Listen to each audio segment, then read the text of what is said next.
Ngayon no, mga bossing, dumako tayo dito. Maharlika versus Daryl Yap versus Amy Marcos, mga boss. Sila po nag-aaway na. Ni Lisa Tanas. Ang aga. Eto, mga boss si Pamo, sir, yung sinasabi ni Maharlika, ano po, na si Daryl Yap, mga bossing, at si Amy Marcos ang pinanggalingan nung litrato o picture o kung video man yon, hindi ho natin kasi pinagpapapansin, alam naman ho natin na walang katotohanan, mga bossing no?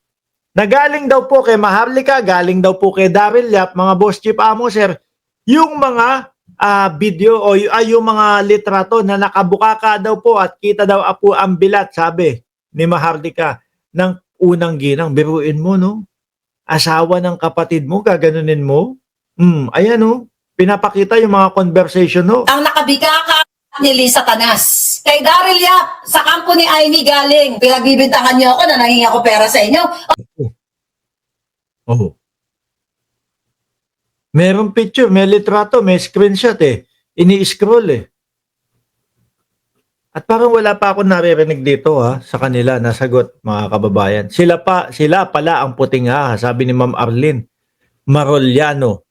Oo, yun ho ang sabi ni Maharlika. Ang puting ahas ay si Daryl Yap daw at si Senator Amy Marcos. Ito. Si Daryl, galing kay Amy, tsaka kay Daryl Yap yung nakabukaka, si Lisa Tanas. Kinakangkang daw ito habang bangag. Ito. Sa umpisa pa lang ho at doon pa lang po sa sinasabi nila, halata mo nang walang katotohanan No? Pero ngayon mga kababayan, dahil po nagkakalaglagan na sila, magkakaaway na po sila, yung mga dating konversasyon, yung mga dating pinag-uusapan nila, natuwang-tuwa sila dati. Yan na po ang ginagamit nila panglaban sa isa't isa. Sabi ni kabayan ko, kapatid ko, kangkang, ano yun? Totnak yun. Diba? Totnak yun. Sabi ni Shiro Kansaki, mga modtakers ni Bukeke, sina Amy at Direk Gasolito. Sabi ni Shiro Kansaki yan. Ngayon, tuloy natin. Lisa, alam mo na yan, galing yan kay Amy tsaka kay Daryl. At bukod pa ho dyan, mga kababayan, ito pa po yung buong video ni Maharlika. Daryl? Huwag niyo ako inahamon-hamon. Gusto mo ba, Daryl? Ikaw ba nag-uutos niyan? Gusto mo? Check ko lang na mga pinagsasabi niyo dito sa akin. May bago na naman yung palangga? Sandali, shoutout ko muna si Addictus Rex at si Tyra Cruz. Grabe talaga ang mga bunganga ng mga DDS. May pagmamanahan pa bang iba yan?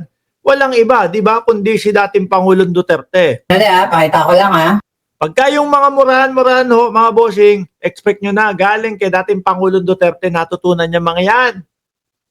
Pagka naman mga kababayan, yung mga kabakla yung mga kabarbihan yung mga pagiging duwag, expect nyo na. Kay Baste galing yan. Kay Baste natutunan yan.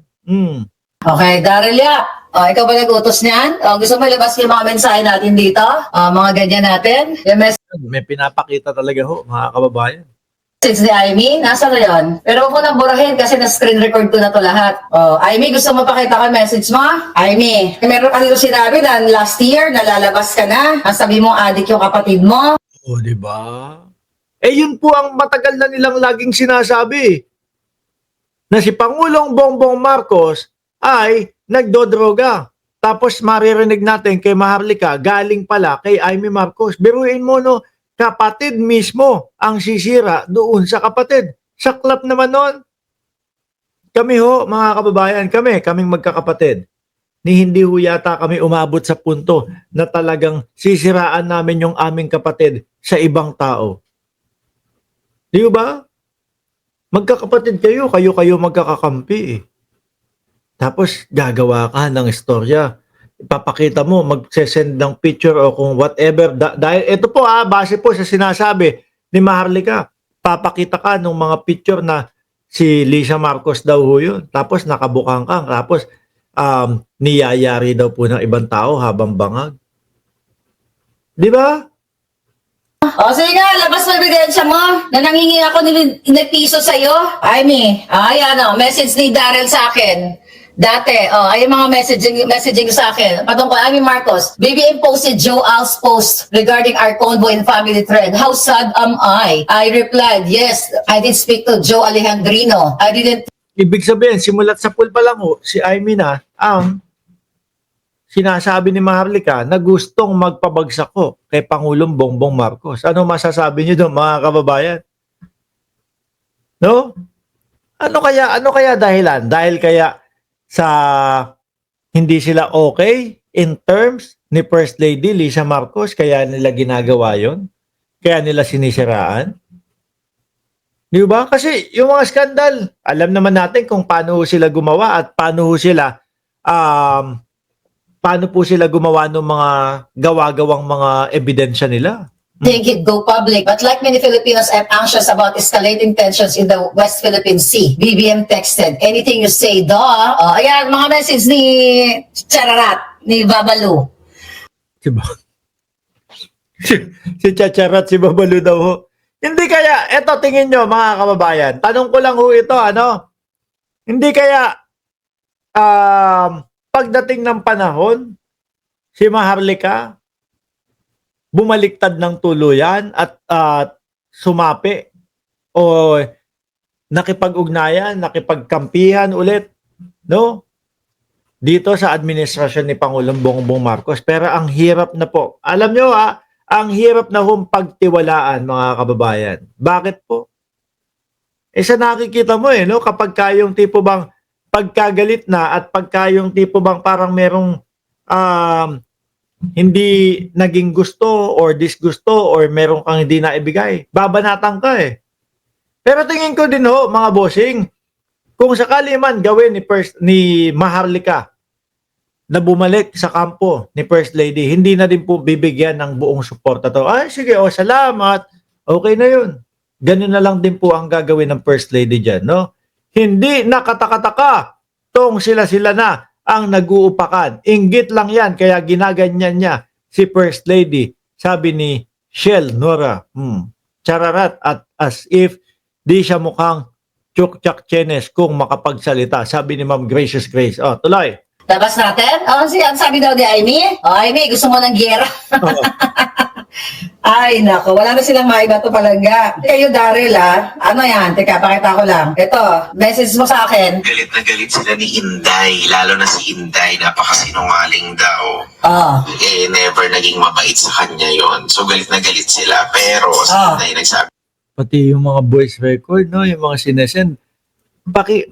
Sa naririnig ko, parang ganun yung boses ni Daryl Yap Kapag ako, dati, naging magkaibigan kami, no? Alam ko, nag-friend request ako sa kanya dahil nga yun yung sabi para magkausap. No? Hindi ko siya ganun laging nakakausap, pero doon sa mga interviews, yung mga nakikita natin, mga kababayan, sa social media, halos hawig po yung boses. Hindi naman tayo, uy, close ko yan. Uy, sikat yan, close ko yan. Hindi ho tayo ganun, mga bossing No? Yung tipo bang, okay, nung medyo bumabanat-banat na tayo, kay Manang Amy, nakita ko wala na. Uy, tinanggal tinanggal yung pagiging kaibigan namin. Sabi ko lang, okay, fine. Hindi tayo magpapa-apekto mga bossing, di ba? So naririnig ko yung mga boses niya madalas doon sa mga interview, etc., sa social media. Pero yung sasabi mong nagkausap kami ng matagal, siguro merong mga pagkakataon pero 1 minuto, kalahating minuto, ganun lang